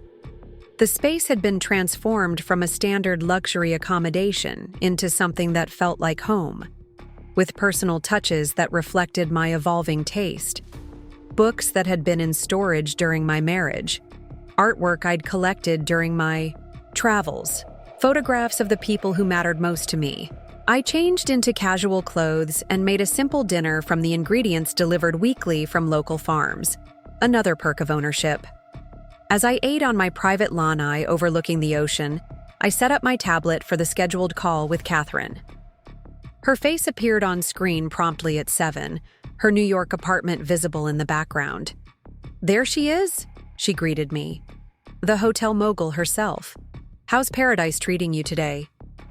"It's hardly a hotel empire," I laughed. "It's one resort." "For now," Catherine replied with a knowing look. "You've got that gleam in your eye, Sarah. The same one you had when you decided to renovate that first commercial property. This is just the beginning, isn't it?" I hadn't explicitly shared my growing interest in expanding beyond the single property, but my sister had always been perceptive. "Maybe," I admitted. "There's a small boutique hotel on Kauai that's struggling financially but has amazing potential. The location is unparalleled and with the right reimagining." "I knew it!" Catherine exclaimed triumphantly. "One taste of hospitality ownership and you're hooked. What happened to... I'm just doing this to show Michael what he underestimated." "That was 3 months ago," I replied, smiling at my own evolution. "Turns out, I genuinely love this industry. It combines everything I enjoyed about real estate, development with the added dimensions of guest experience and community impact." Catherine's expression softened. "I'm happy for you, Sarah. Truly. After everything that happened with Michael, seeing you this engaged and passionate is the best possible outcome." She paused, studying me through the screen. "Speaking of the ex-husband, any communication since the divorce was finalized?" I shook my head. "Not a word. His lawyer handled everything." The absence of direct communication from Michael had been both a relief and, unexpectedly, somewhat disappointing. Part of me had anticipated, perhaps, even wanted, some acknowledgement of what had been lost, some recognition of our shared history beyond legal documents. "Probably for the best," Catherine observed. "Clean break and all that." She hesitated before asking her next question. "And have you met anyone interesting in paradise?" The query was deliberately casual, but I recognized my sister's attempt to gauge my readiness for potential new relationships. "If you're asking if I'm dating, the answer is no. I'm focusing on the resort and figuring out who I am beyond my marriage." "Fair enough," she conceded. "Though I imagine there must be plenty of eligible bachelors vacationing at a luxury Hawaiian resort, or perhaps a certain former owner with impeccable timing." I laughed at her transparent reference to Richard. "Richard and I are strictly professional. He's been an invaluable consultant during the transition, but that's all." "If you say so," Catherine replied, clearly unconvinced. "But don't use the divorce as an excuse to close yourself off entirely. You're allowed to be happy, Sarah, in all areas of your life." The conversation shifted to Catherine's news, her promotion at the architectural firm where she worked, her ongoing renovation of her Brooklyn brownstone, and the latest antics of her rescue dog, Bentley. By the time we ended the call an hour later, I felt the familiar comfort of family connection despite the thousands of miles between us. After disconnecting, I remained on the lanai, watching as stars appeared in the darkening sky. Catherine's question about relationships had touched a nerve, though not for the reasons she might have assumed. The truth was, I hadn't closed myself off to the possibility of romance. I simply hadn't prioritized it amid the whirlwind of professional and personal reinvention. My phone chimed with a message from Elena. "Cultural Center contractor needs final approval on the interior finishes. Available for a site visit tomorrow at 9? The resort's demands provided a convenient focus, a purpose that filled the spaces that might otherwise have felt empty after 15 years of marriage. I responded affirmatively to Elena's message, already mentally reviewing the finish options. we'd been considering for the cultural center. As the evening deepened, I found myself drawn to a walk along the beach, a habit I'd developed during my time at the Emerald Cove. The resort's shoreline was quiet at night, most guests occupied. With dinner or evening entertainment, the solitude provided a perfect opportunity for reflection, the rhythmic sound of waves a soothing backdrop to my thoughts. I walked barefoot along the water's edge, considering the strange trajectory that had brought me here. If Michael hadn't betrayed me, if I hadn't discovered those boarding passes, if Richard hadn't alerted me to their reservation, how different my life would be now.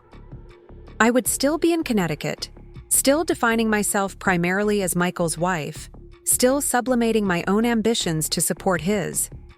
The realization wasn't bitter, merely factual. Sometimes catastrophe cleared the way for rebirth. Sometimes betrayal led to freedom.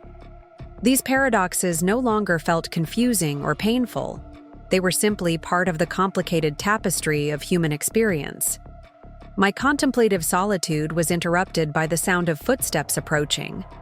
I turned to see a familiar figure walking along the shore, Kai, the sous chef who had been so forthcoming during my initial tour of the kitchens. He was now our head chef, promoted after his predecessor departed for a mainland opportunity. "Ms. Mitchell," he greeted me, surprised. "I didn't expect to encounter the owner during my evening walk." "Please, it's Sarah," I insisted, especially when we're both off duty. I gestured to his casual attire, board shorts and a t-shirt, a stark contrast to his professional kitchen whites. "Sarah, then," he agreed with an easy smile. "How are you finding life as a resort owner? Everything you expected?" "Both more, and less complicated than I anticipated," I admitted. "The operational challenges are substantial, but the fundamental purpose, creating experiences that matter, is surprisingly straightforward." Kai nodded thoughtfully. "That's a good way to put it. All the details and logistics ultimately serve a simple goal, making people feel welcome, valued, connected." "Exactly," I said, pleased by his understanding. "How are you settling into the head chef role? The new menu has received excellent feedback." "It's been a whirlwind," he admitted. "But having the freedom to source from local farms, to showcase authentic Hawaiian cuisine rather than generic island-inspired dishes, it's what I've always wanted to do." "I appreciate the trust you've placed in me." We continued walking, our conversation flowing naturally from professional topics to broader discussions about Hawaiian culture, sustainable food systems, and the possibility of establishing a resort garden for ultra-fresh ingredients. Kai's passion for his craft was evident. His knowledge of local growing conditions and traditional preparation methods impressively comprehensive. "You should come foraging with me sometime," he suggested as we turned back toward the main resort. "There are edible plants along the coastline and in the hills behind the property that could add unique elements to our menu. Things most visitors never experience." The invitation was professional in nature, but something in his manner, a certain attentiveness perhaps, suggested potential beyond mere collegiality. I found myself momentarily flustered, unused to navigating such subtle social signals after years of marriage. "That sounds fascinating," I replied, keeping my tone neutral. "It would certainly align with our goal of offering authentic experiences." Kai seemed to sense my slight retreat and smoothly adjusted, maintaining professional boundaries. "I'll coordinate with Elena to find a time that works with your schedule. The morning light makes identification easier, and the flavors are more pronounced before the midday heat." We parted ways at the juncture where the beach access path met the main resort grounds, Kai heading toward the staff quarters, while I continued toward my villa.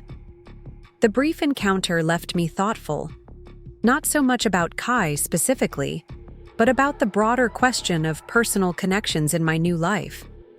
At 43, freshly divorced and immersed in a demanding new business, venture romance hadn't featured in my immediate plans. Yet Catherine's gentle prodding and this evening's pleasant interaction reminded me that professional fulfillment, while satisfying, wasn't the only dimension of a well-lived life.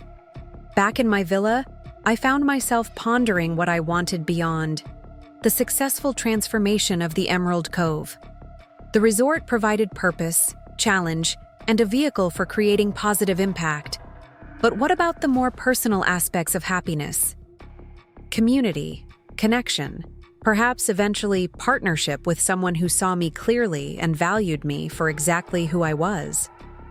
These questions accompanied me as I prepared for bed, not as anxieties but as invitations to consider the fuller scope of the life I was rebuilding. The answers didn't need to come immediately. For now, it was enough to acknowledge that my journey was expanding beyond the initial impulse that had brought me to Hawaii, beyond proving something to Michael, or even to myself. Morning arrived with a clarity that seemed to mirror my evolving perspective. After a quick breakfast, I met Elena for the scheduled site visit to the cultural center. The building was taking shape nicely, its design incorporating traditional Hawaiian architectural elements while meeting modern sustainability standards. The contractor suggests these natural stone finishes for the main gathering space, Elena explained, showing me samples. They're locally sourced and would complement the exposed wood beams beautifully. They're perfect, I agreed, running my hand over the textured surface. What about the acoustic treatments Kaimana requested for the performance area? We spent the next hour discussing technical details and finalizing decisions, the kind of hands-on involvement I found unexpectedly satisfying. Unlike my previous real estate development projects, which had been primarily investment-focused, the cultural center represented something more meaningful, a genuine contribution to preserving and sharing Hawaiian heritage. As we concluded the site visit, Elena mentioned casually, "I saw you walking with Kai last night. He's been a wonderful addition to our leadership team." Something in her tone made me glance at her sharply.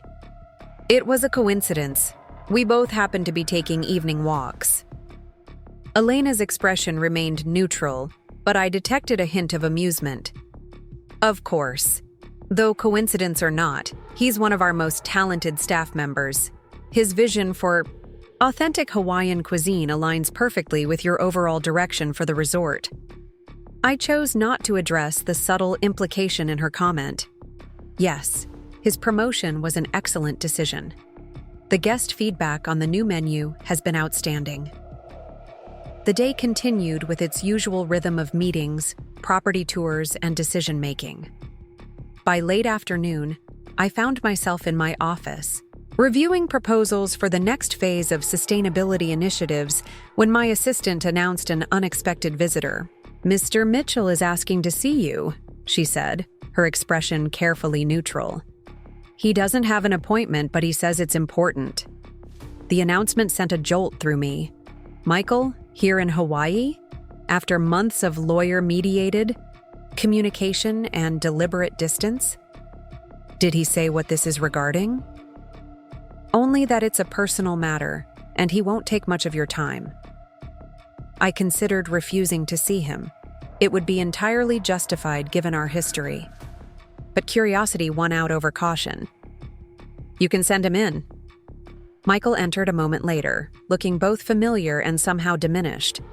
The confident swagger that had once defined him seemed muted, replaced by a careful restraint. He was still handsome in his expensive casual wear, but there was a weariness around his eyes that hadn't been there before. "Sarah," he greeted me, remaining near the door. "Thank you for seeing me."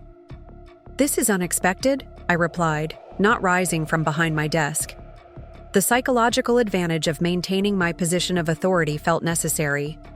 "What brings you back to Hawaii?" He glanced around my office, taking in the changes I'd made to the space. The removal of Richard's masculine decor, the introduction of local artwork, the wall of sustainability certifications we'd earned in recent months. "The resort looks different," he observed. "You've been busy." "Yes," I agreed simply. "But I doubt you flew to Maui to discuss my redesign choices. What do you want, Michael?" He hesitated, then moved further into the room, stopping a respectful distance from my desk. "I sold the firm. he said without preamble. The paperwork was finalized last week. This was genuinely surprising news.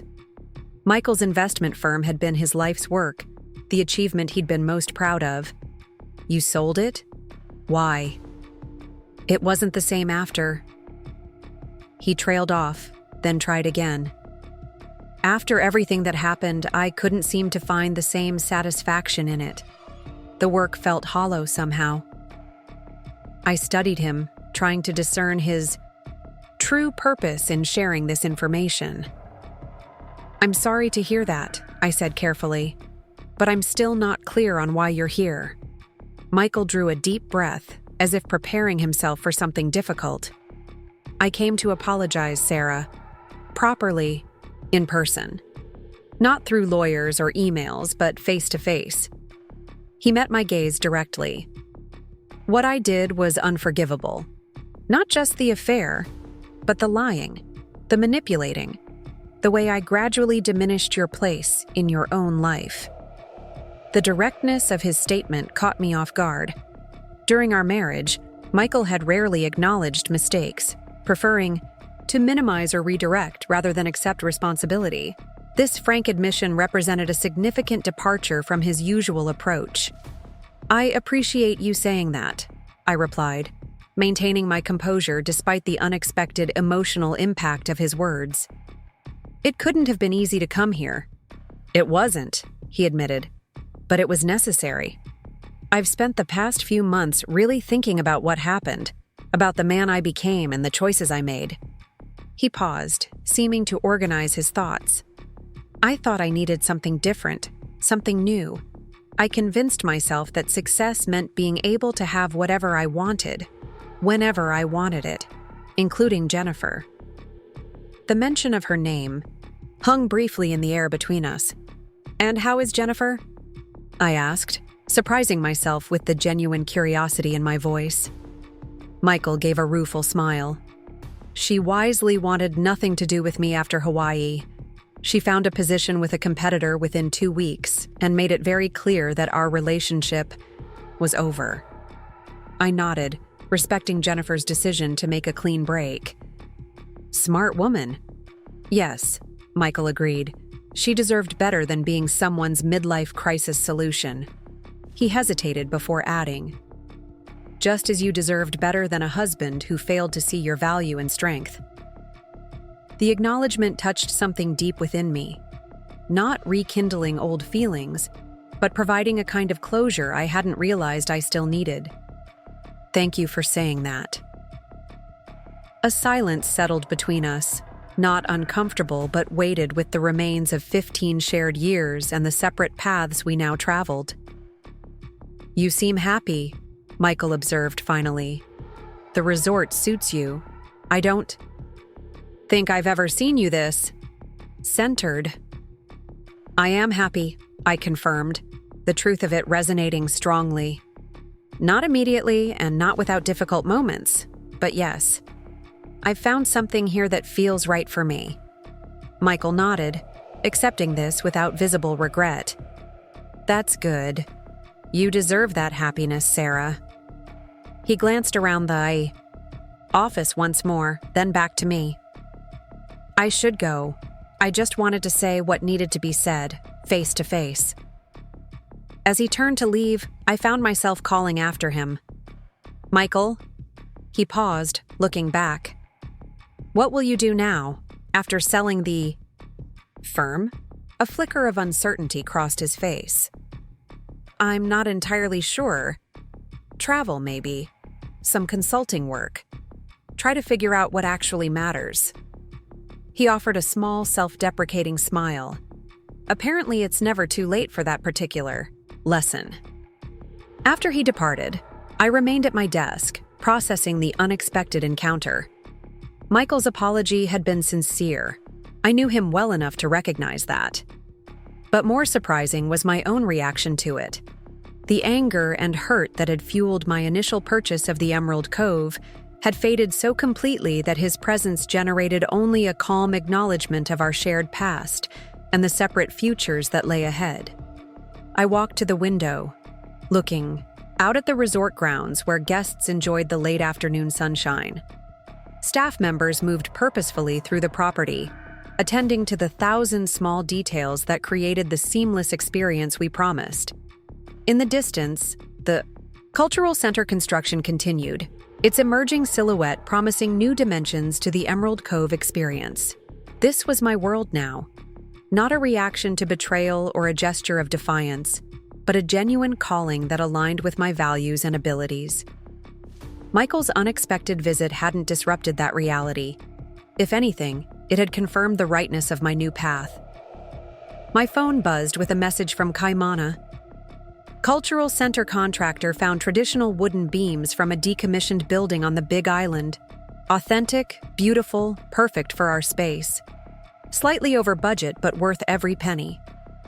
Thoughts? I smiled at the synchronicity of the timing. Approved, I texted back. Some things are worth the investment. As the sun began its descent toward the horizon, painting the sky in shades of gold and pink, I felt a renewed appreciation for the strange, unpredictable journey that had brought me here. Michael's betrayal had been painful, yes, but it had also been the catalyst for a transformation I might otherwise never have experienced. Sometimes the end of one story creates space for another, better one to begin. I had come to Hawaii seeking revenge and found purpose instead. I had purchased a resort on impulse and discovered a vocation in the process. I had lost a husband, and in doing so, rediscovered myself. The exchange seemed more than fair. 1 year had passed since I'd purchased the Emerald Cove Resort in a moment of emotional turbulence. What had begun as an impulsive act of reclamation had evolved into a transformative journey, both for the property and for myself. Today, we were celebrating the grand opening of the Cultural Heritage Center, the crown jewel of my vision for an authentic, community-integrated resort experience. The morning sun cast a golden glow across the center's courtyard as I stood watching the final preparations. Kayla directed his team with quiet authority, positioning traditional instruments and artisan displays throughout the carefully designed space. Local elders who had been instrumental in ensuring cultural accuracy consulted on the placement of sacred symbols and artifacts. The atmosphere hummed with purposeful energy and reverent respect. "It's even more beautiful than the renderings," Elena commented, joining me as I surveyed the scene.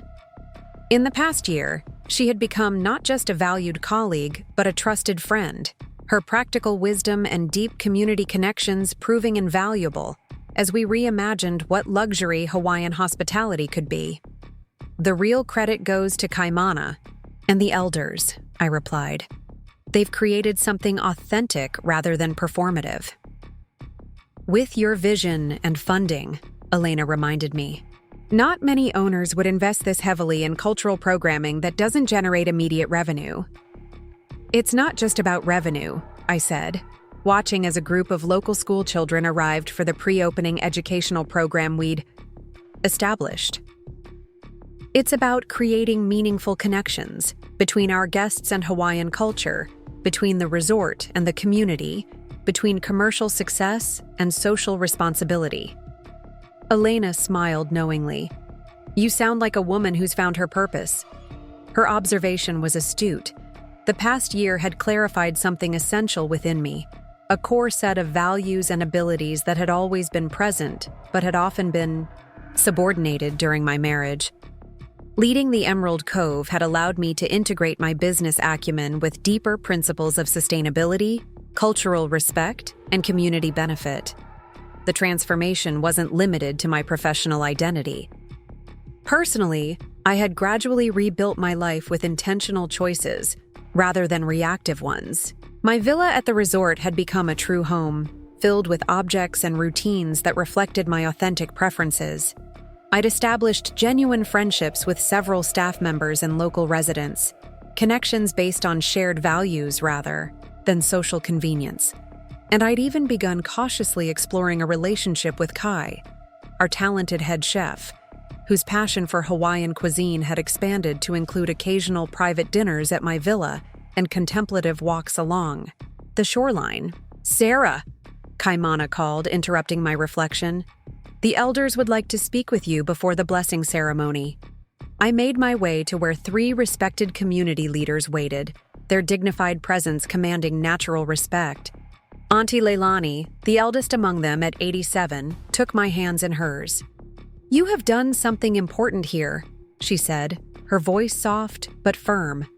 "Not just a tourist attraction, but a place of true learning and respect. My grandchildren will work here as teachers, not just as servers and housekeepers. This matters." Her approval meant more than any industry award or positive financial statement. "Thank you, Auntie. I've tried to listen well and follow your guidance." "We have watched you this past year," added Uncle Keone, another respected elder. "At first we thought, another Hioli owner making promises. But you have shown respect in action, not just words. The scholarships for local students, the environmental, restoration work, this center. These things show genuine aloha for this place and its people." The validation from the elders settled something deep within me. Confirmation that my vision for the Emerald Cove was achieving its intended purpose. When I'd purchased the resort, part of my motivation had been proving something to Michael and to myself. Now, those initial drivers had been replaced by a more meaningful ambition, creating a model of responsible tourism that honored its location and contributed positively to its community. The morning unfolded with traditional protocols, chants, blessings, and cultural practices that officially welcomed the center into being. I participated where appropriate and observed respectfully where my role was to witness rather than engage. By midday, when the center opened to resort guests and local residents, the space pulsed with authentic energy. Not the manufactured exoticism of typical tourist experiences, but genuine cultural exchange facilitated with dignity and depth. I watched as visitors engaged with master craftspeople demonstrating traditional skills, as children learned the significance of native plants in Hawaiian medicine, as elders shared stories that had been passed down through generations. The center embodied exactly what I had hoped to create. A space where tourism could become a vehicle for preservation and appreciation rather than exploitation. "Sarah," Mark Lawson approached, his expression conveying professional satisfaction. "The guests are raving. We've already got a waiting list for tomorrow's workshops, and the cultural dinner experience is booked solid for the next 2 weeks." "That's wonderful," I replied. "Though remember, we're maintaining the community access policy. At least 30% of all participants must be local residents, regardless of demand from guests." Mark nodded, having long since adjusted to my prioritization of community, benefit alongside business success, already factored into the reservation system. And speaking of success, the latest figures confirm what we've been seeing anecdotally. Guest satisfaction scores are at an all-time high. Our sustainability initiatives have reduced operating costs by 22%, and despite our higher-than-average staff wages, our profit margins are outpacing industry standards. The financial validation was gratifying, not for personal gain, but as proof that ethical business practices could coexist with commercial success. The Emerald Cove had become something of an industry case study, a demonstration that luxury and responsibility weren't mutually exclusive concepts. As the afternoon progressed, I made my way through the cultural center, stopping to speak with guests and staff, noting small details for future refinement. Near the traditional music pavilion, I was surprised to spot a familiar figure observing a slack-key guitar demonstration with apparent fascination. "Catherine," I exclaimed, embracing my sister. "Why didn't you tell me you were coming?" She returned my hug warmly. "And missed the chance to surprise you on your big day? Not a chance." She stepped back, looking around with obvious approval. "This is incredible, Sarah. Genuinely unlike any resort experience I've ever seen." "That was rather the point," I replied, linking arms with her as we continued through the center. "How long can you stay?" "A week, if that's okay. I've got projects in final stages, but I can manage remotely for a few days." She glanced at me with the perceptive look that siblings never quite outgrow. "You look happy. Not just successful, actually happy." "I am," I confirmed, the simple truth of it striking me anew. "It's been quite a journey from that first phone call when I told you I'd impulsively bought a Hawaiian resort." Catherine laughed, drawing amused glances from nearby guests. "That remains the most memorable sister call of my life." "Hi, Catherine. How are you?" "Oh, I just found out Michael's cheating with his secretary, so naturally I bought the resort where they're staying." I nearly choked on my coffee. "It does sound rather dramatic in retrospect," I admitted with a smile. "Dramatic, but effective." Catherine squeezed my arm affectionately. "And look what came of it. You've created something meaningful, built a new life that actually fits who you are. Not bad for a revenge purchase." As we completed our circuit of the cultural center, Elena approached with a subtle signal that indicated a schedule reminder. "I hate to interrupt, but the staff appreciation reception begins in 20 minutes. You wanted time to review your remarks." "Of course," I nodded. "Catherine, would you mind?" "Go," she encouraged. "Do your owner duties. I'll continue exploring this amazing place you've created. We'll catch up properly tonight." The staff appreciation reception was being held in the resort's main garden, transformed for the occasion with additional seating, catering stations featuring Kai's locally sourced menu, and subtle lighting that would grow more prominent as the afternoon shifted toward evening. All employees had been invited, with schedules adjusted to ensure everyone could attend for at least part of the celebration. I used the brief preparatory time to review my notes, though the points I wanted to make were clear in my mind. This gathering was about acknowledging the team that had brought my vision to life, the people whose daily efforts created the experiences that made the Emerald Cove special. At the appointed time, I took my place at the small podium, looking out at the assembled staff, from housekeepers to executives, groundskeepers to chefs. Many had been skeptical when I first arrived, a mainlander with ambitious plans for change. Now their faces reflected pride and genuine engagement. "1 year ago," I began, setting aside my prepared notes, "I stood before many of you as a new owner with big ideas and zero hospitality experience. Some of you probably started updating your resumes that very day." The comment drew knowing laughter, especially from Mark Lawson, whose initial skepticism had been particularly evident. "I came to the Emerald Cove under unusual circumstances," I continued, acknowledging the origin story that had become something of a legend among the staff, despite our efforts at discretion. "But what began as an impulsive decision has evolved into one of the most meaningful chapters of my life, largely because of the people gathered here today." I went on to highlight specific achievements, the sustainability initiatives that had earned industry recognition, the staff housing program that had improved retention rates and reduced commuting stress, the educational partnerships that created career pathways for local youth, the cultural programs that had set new standards for authentic tourism experiences. "These accomplishments aren't mine," I emphasized. "They're ours, the result of your expertise, your dedication, your willingness to embrace change while honoring what makes this place special. You've transformed the Emerald Cove from a beautiful resort into a meaningful enterprise that contributes positively to its community and environment." As I concluded my remarks and invited everyone to enjoy the celebration, I found myself momentarily overwhelmed by the journey of the past year. The contrast between my first days at the resort, angry, hurt, seeking some form of control amid personal chaos, and the present reality of purposeful leadership was stark. The reception flowed into evening, staff members mingling across departmental lines, sharing stories and celebrating collective achievements. I moved among them, engaging in conversations that ranged from operational details to personal milestones.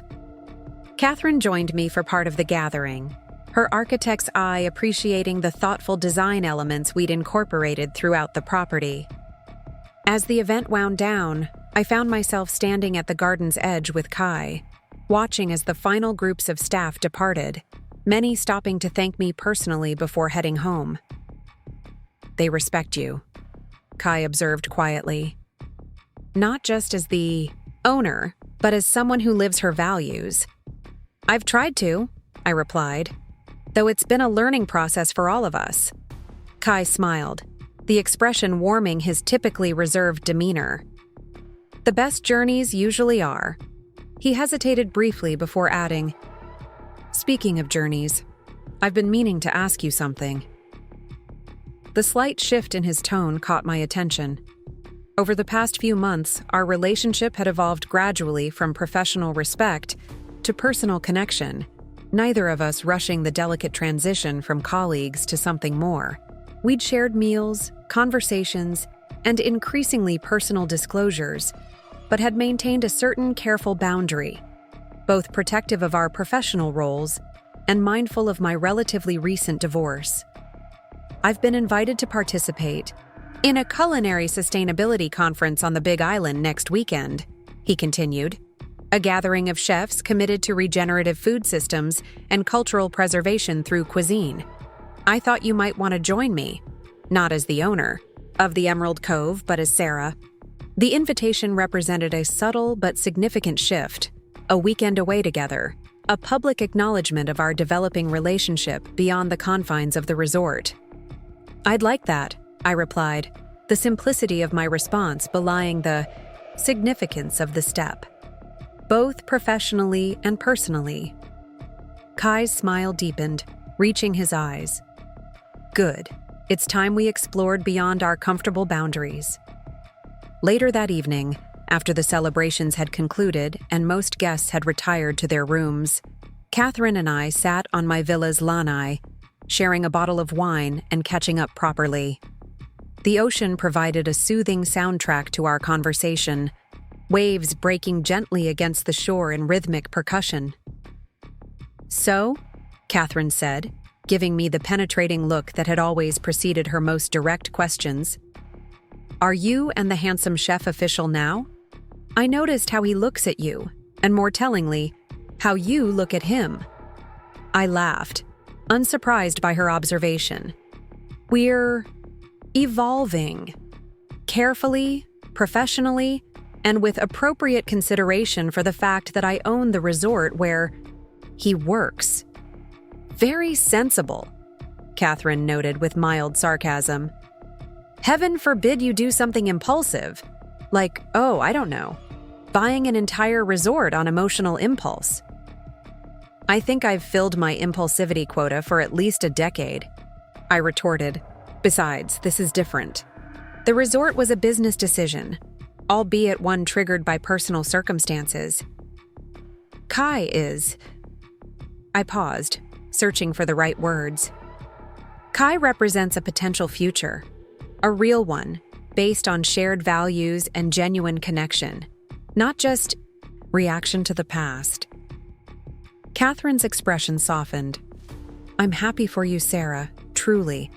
When I think about where you were a year ago and where you are now, it's remarkable."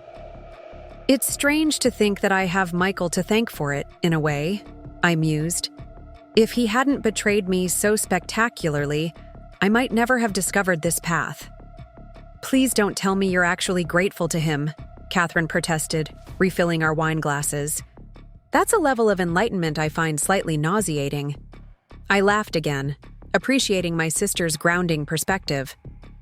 "Not grateful exactly, but I can acknowledge that his actions, however painful at the time, ultimately catalyzed positive change. I'm happier now than I was in the last years of our marriage, more fulfilled professionally, more authentic personally." "Well, when you put it that way," Catherine conceded.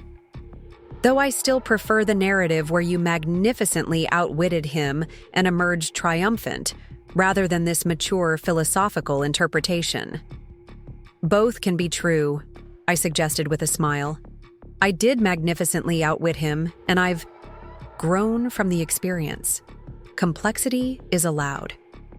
We continued talking into the night, covering Catherine's projects, our parents' recent retirement adventures, mutual friends, and plans for the future.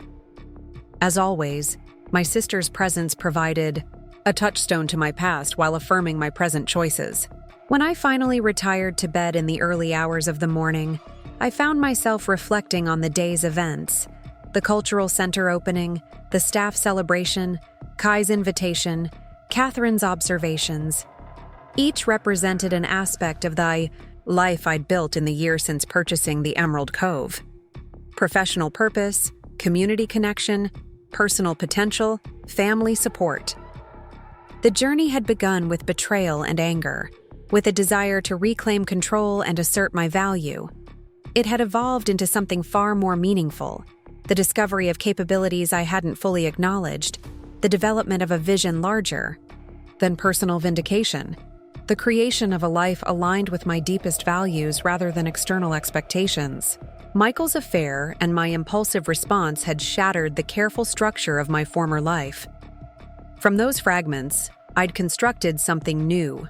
Not perfect, not complete, but authentically mine. The process hadn't been linear or always comfortable, but it had led me here, to a place of genuine purpose and emerging joy. As sleep finally claimed me, I carried a profound sense of gratitude, not for the betrayal that had initiated this journey, but for the resilience that had transformed it from crisis into opportunity. Michael had taken his secretary to Hawaii for his birthday, unwittingly setting in motion events that would reshape both our lives. I had bought the resort they stayed in, an impulsive act of defiance that became the foundation for a future I could never have anticipated. Sometimes the most painful endings cleared the way for the most meaningful beginnings. Sometimes the greatest gifts arrived in the most unexpected packages. Sometimes what looked like revenge was actually the first step toward renewal. Up next, you've got 2 more standout stories right on your screen. If this one hit the mark, you won't want to pass these up. Just click and check them out.